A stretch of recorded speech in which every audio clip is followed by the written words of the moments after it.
C'est parce qu'il est chaud, c'est à la France, mais c'est pas je vais Hi, I'm Twaambo. Hello, I'm Tanya. Welcome to the Business Network podcast, where we talk about all things networking in Zambia. In this second episode, we're going to talk about how does business networking work and why is it good for you? Tanya, can you tell us how it works? I don't know. It doesn't. We are the experts. It doesn't work. How does it work? Okay. Yeah. The idea is you either somebody holds an event, and that event is purely focused on pulling together people with a similar interest, which is likely to be business. It could be a specific business, like you could be in the oil and gas sector, you could be in the real estate sector, catering sector, and all you do is hold events for those specific people. Or you have it more open. It could be based on how much income people have. It could be on your location, so only inviting people who are in, I don't know, Ibiza. So they have certain themes going towards them, and so you then invite a set of people to attend. When people attend, the idea is that you want them to get something of benefit out of attending your event. So if you ever go to an event and you end up standing in the corner, you just wasted your money. But if you go to an event where the event organizers have put a really good structure to it, where you're being driven to do certain things, as opposed to you're like, shit, I need to get the confidence to go and speak to that person who I know. My boss has said that we've got a key account. We got him that we can make loads of money. Right, yeah. So if somebody is driving the way that the event goes, then the likelihood is you're going to meet more people. So for example, something that we say for our event is that if you attend BNZ, you're likely to network with at least 10 people. Right. And of those 10, you should have somebody that you could walk away with to say, I'm going to call you next week because you and I need to do business. Yeah. And to that point, with how does it work, you need to be able to leave and say, I'm going to call you about this.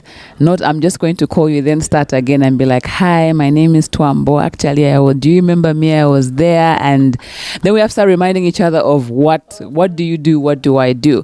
You need to go into the conversation deep enough that you know why you're going to call next week. Let me call you next week about that thing that you're wanting to export because I know somebody in the transport business, etc. I think for me, that's an important thing, is that's how we should work. When I'm calling you, we know what we're calling about. We know that we've had a discussion before. Yeah. We agreed that we were going to have a call, and now we're making that call conversation happen. Yeah.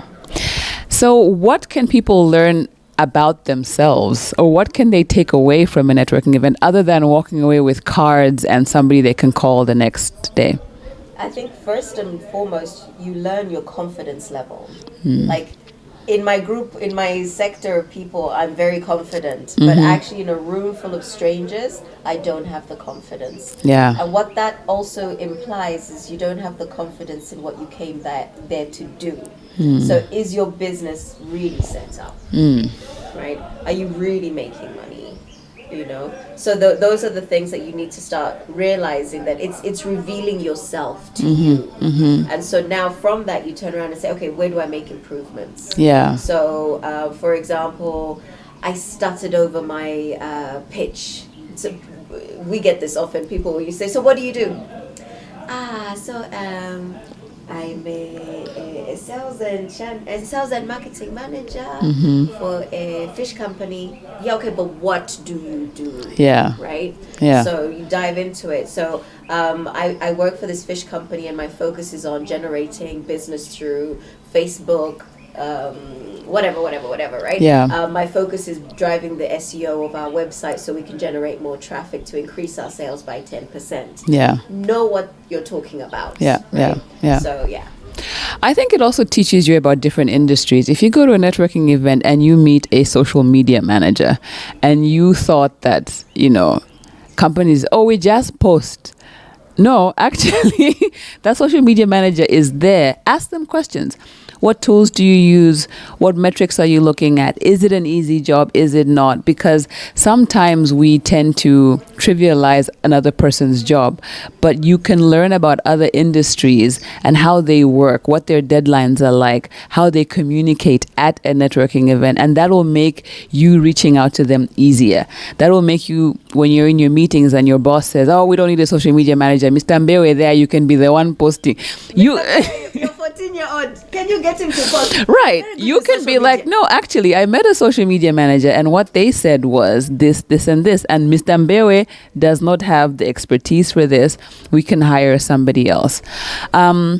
And I think another thing you can learn about yourself as well is, for example, we said in the first episode, we don't like to focus just on the guests that we have. But at our events, we do have guests. And sometimes they teach you about yourself in terms of discipline. So, for example, we had Kim Otterby from Umoyo, and she spoke about how she wrote a column in the Post newspaper for 6 years. And that for me was astounding because 6 years is a long time to write a weekly article. Was it weekly? I believe so, yeah. Yes. And so we may look at her and just be like, "Oh, she was lucky or something," but she put in the work. She just opened all these shops out of nowhere. Yeah.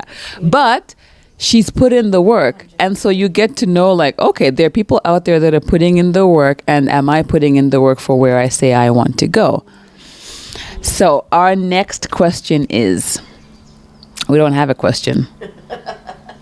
Can you talk about how going to a networking event can give you a trump card in your pocket that you can use for later? In what sense? For example, you meet somebody, you take their card. You may not feel like, this is the right time. Yeah. Mm-hmm. Yeah. And that's the whole point. Like it takes time. This is not quick wins. This is not, I'm going to go to one event and find the miracle of my life, right? Like this man is going to solve all of my dreams. Knight in shining armor syndrome, right? There is no knight in shining armor. You have to work for it. Yeah. But if you meet enough people and get together enough contacts and you put those in your back pocket, there's that moment where you suddenly need something. There's a story. There's a guy called Jesse Itzer who I was just listening to. And he's very motivational. He's very good. But Jesse decides. So he first is a musician, hip hop rapper in the 90s, white, and he's very much like he's a big character. So he decides he wants to do jet airplane sales, like a membership, so that it's affordable. That going on a jet is an affordable experience. So basically how it unfolds, somebody phones him to say, there's this girl who's having a birthday party, 14th birthday party. This person who called him is like a backup dancer or something. And he says, if you can do something for her to make her birthday an amazing experience, the father will do anything that you want for you. So he goes and he gets Christina Aguilera to perform at her birthday. And she is the backup dancer for Christina Aguilera, the daughter. So now the daughter's the talk of the town. Yeah. So the man, the father of the daughter, basically says, "What you did for my daughter is amazing. If ever you need something, just let me know, and I'm there for you."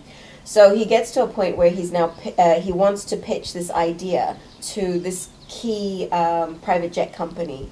And who's one of the people who works at the private jet company? Crazy. This gentleman. Yeah. So he phones him up and he goes, "Remember that thing?" And he goes, "Absolutely, I got you." And he arranged a meeting for him. Fantastic. Yeah. So that's the relationship management. That's basically what you do. All of those cards that you collect, even if that person is so not on your radar, send them a polite message and just say, "Hey, lovely to have met you at the BNZ event. Right. Look forward to seeing you again sometime." Yeah, because you never know when you're going to need that contact. Because people go home and throw those cards away. Absolutely. And then go, "You remember me?" No, I don't. Okay, well, that was our second episode of the BNZ podcast. Thank you so much for tuning in. Until the next time.